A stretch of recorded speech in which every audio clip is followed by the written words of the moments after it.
والصلاة والسلام على سید المرسلین اما بعد فاعوذ باللہ من الشیطان الرجیم بسم اللہ الرحمن الرحیم الصلاة والسلام علیک یا رسول اللہ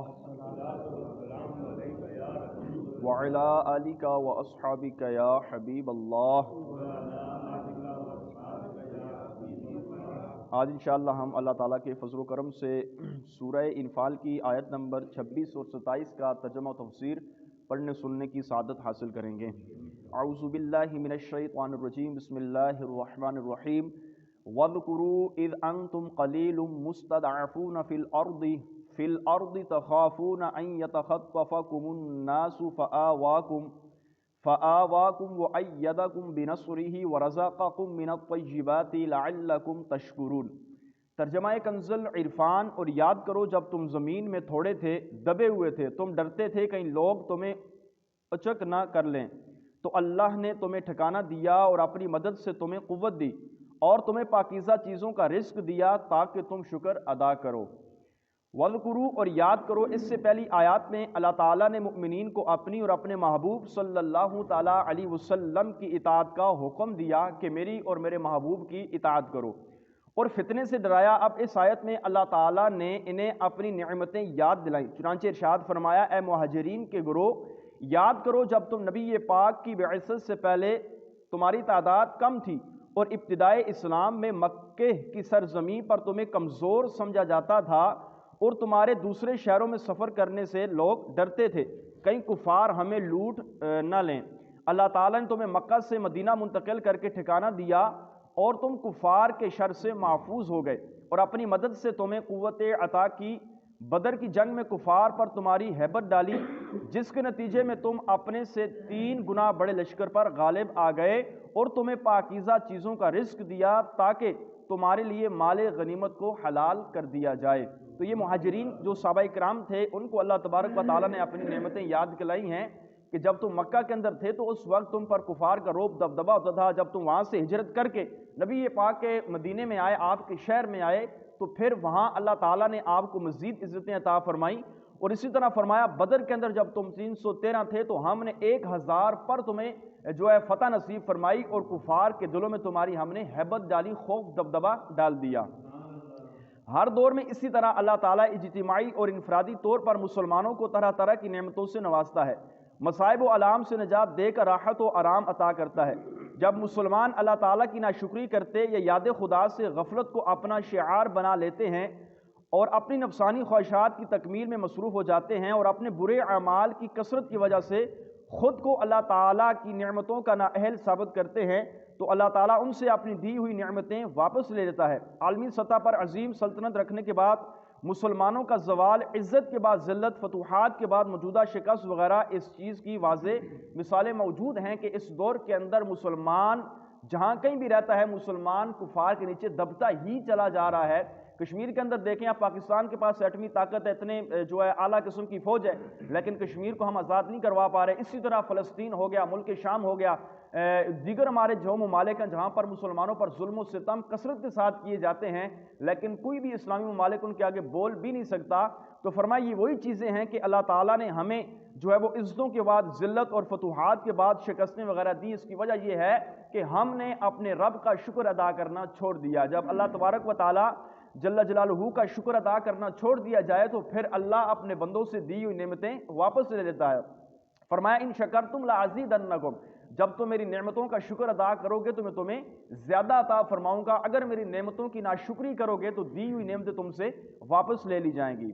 آگے فرمایا یا ایھا الذین آمنوا لا تخونوا اللہ والرسول وتخونوا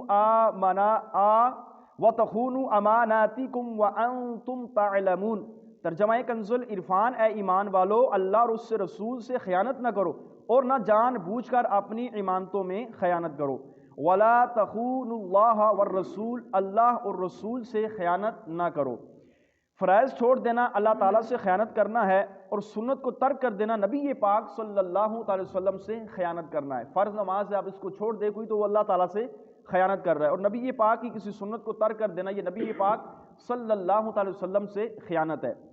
اس آیت کریمہ کا شان نزول یہ ہے کہ یہ آیت حضرت ابو لبابہ رضی اللہ تعالی عنہ کے حق میں نازل ہوئی۔ اس کا واقعہ کچھ اس طرح ہے کہ نبی پاک صلی اللہ علیہ وسلم نے بنو قریظہ کے یہودیوں کا 2 ہفتے سے زیادہ عرصے تک محاصرہ فرمایا. 2 ہفتے سے زیادہ تک پیارے آقا نے ان کا محاصرہ فرمایا، اور وہ اس محاصرے سے تنگ آ گئے اور ان کے دل خائف ہو گئے. ان سے ان کے سردار کعب بن اسد نے کہا اب 3 صورتیں ہیں. ایک یہ ہے کہ اس شخص یعنی محمد صلی اللہ علیہ وسلم کی تصدیق کرو، ان کی بیعت کر لو، کیونکہ خدا کی قسم یہ ظاہر ہو چکا کہ وہ بنی مرسل ہیں اور یہ وہی رسول ہیں جن کا ذکر تمہاری کتابوں میں ہے. یہودیوں سے انہوں نے کہا کہ تمہاری کتابوں کے اندر ان کا ذکر ہے، یہ نبی برحق ہیں، ان کا کلمہ پڑھ لو، مسلمان ہو جاؤ، ورنہ یہ تم سے جہاد کریں گے، جب جہاد کریں گے تو تم سارے کے سارے مارے جاؤ گے. ان پر ایمان لاؤ تو جان اور اہل اولاد سب تمہارے محفوظ ہو جائیں گے. اس بات کو قوم نے نہ مانا تو کعب نے دوسری صورت پیش کی، اگر اس رائے سے بھی نہیں مانتے تو آؤ پہلے ہم اپنے بچے بیویوں کو قتل کر دیتے ہیں، پھر تلوار کھینچ کر محمد صلی اللہ علیہ وسلم اور ان کے صحابہ کے مقابلے میں آ جاتے ہیں، تاکہ اگر ہم مقابلے میں ہلاک بھی ہو جائیں تو ہمارے ساتھ ہمارے اہل خانہ اولاد کا غم تو باقی نہ رہے. یہودیوں نے پھر کہا پہلے ہم ایسے کرتے ہیں، اپنی بیوی بچوں کو مارتے ہیں، ان کو ہم مار کر پھر جو ہے نبی پاک صلی اللہ علیہ وسلم اور آپ کے صحابہ سے جہاد کرتے ہیں، اگر ہم بھی مارے جائیں تو پھر جو ہے ہمارے بیوی بچے پیچھے ہمارا غم نہ کریں. اس پر قوم نے کہا کہ بیوی بچوں کے بعد جینا کس کا کام؟ کعب نے کہا یہ بھی منظور نہیں، تو نبی پاک سے صلح کی درخواست کرو، شاید اس میں کوئی بہتری کی صورت نکل آئے. تو انہوں نے نبی پاک صلی اللہ علیہ وسلم سے صلح کی درخواست کی، لیکن پیارے آقا نے اس کے سوا اور کوئی بات منظور نہ فرمائی کہ اپنے حق میں حضرت سعد بن معاذ کے فیصلے کو منظور کریں. اور اس پر انہوں نے کہا کہ ہمارے پاس حضرت ابو لبابہ رضی اللہ تعالی عنہ بھیج دیجئے، کیونکہ حضرت لبابہ ان سے تعلقات رکھتے تھے، اور حضرت ابو لبابہ رضی اللہ تعالیٰ کا مال اور ان کی اولاد، ان کے اہل و عیال سب بنو قریظہ کے پاس تھے. یہ صحابی رسول جو تھے، یہ یہودی جس بستی سے تعلق رکھتے تھے، یہ ان صحابی کے ایک تو ان کے ساتھ اچھے خاصے تعلق تھے، دوسرے ان کے بیوی بچے جو تھے وہ بھی ان کی بستی کے اندر رہتے تھے. تو نبی پاک نے حضرت ابو لبابہ رضی اللہ تعالیٰ عنہ کو بھیج دیا. بنو قریظہ نے ان سے اپنی رائے دریافت کی کہ ہم حضرت سعد بن معاذ کا فیصلہ منظور کریں، جو کچھ ہمارے حق میں فیصلہ دیں وہ ہمیں قبول ہو.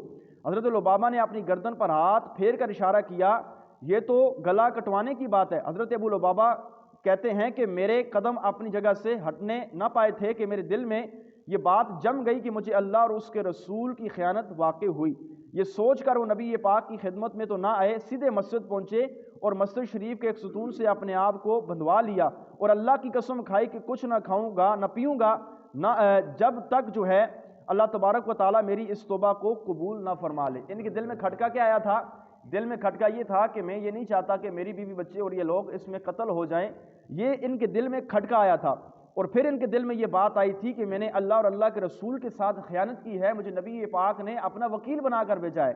جب دل میں یہ سوچ آئی تو آپ نے ایسے کیا کہ آپ مسجد نبوی شریف کے اندر آئے اور اپنے آپ کو ایک ستون کے ساتھ باندھ لیا اور ارشاد کیا فرمایا کہ نہ کچھ کھاؤں گا اور نہ ہی کچھ پیوں گا یہاں تک کہ یہاں پر ہی مر جاؤں گا، جب تک اللہ تعالیٰ میری توبہ کو قبول نہ کر لے. آپ نے توبہ کی کہ میں نے دل میں سوچا ہے کہ میں اللہ اور اس کے رسول کے ساتھ خیانت کر لوں، تو آپ نے اپنے آپ کو مسجد نبوی شریف کے ستون کے ساتھ آپ کر باندھ لیا.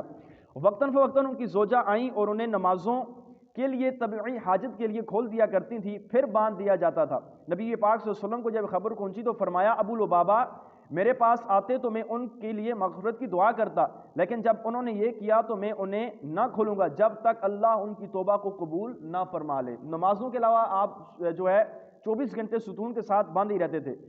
7 روز تک آپ رضی اللہ تعالی عنہ مسجد نبوی شریف کے ستونوں کے ساتھ باندھے رہے، نہ کچھ کھایا اور نہ کچھ پیا، یہاں تک کہ بے ہوش ہو کر آپ گر گئے.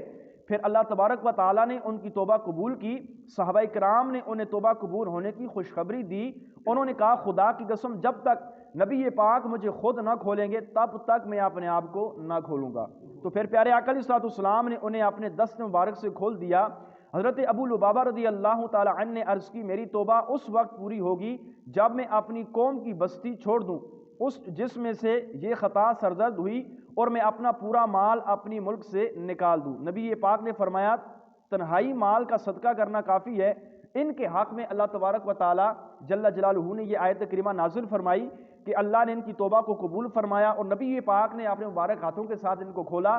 پھر جس بستی کے اندر ان کے بیوی بچے تھے اس بستی کو بھی انہوں نے چھوڑ دیا اور اپنا مال بھی وہاں سے سارے کے سارا نکال دیا اور ان میں سے آدھا مال انہوں نے صدقہ کر دیا اور آدھا مال اپنی حاجت کے لیے رکھ لیا۔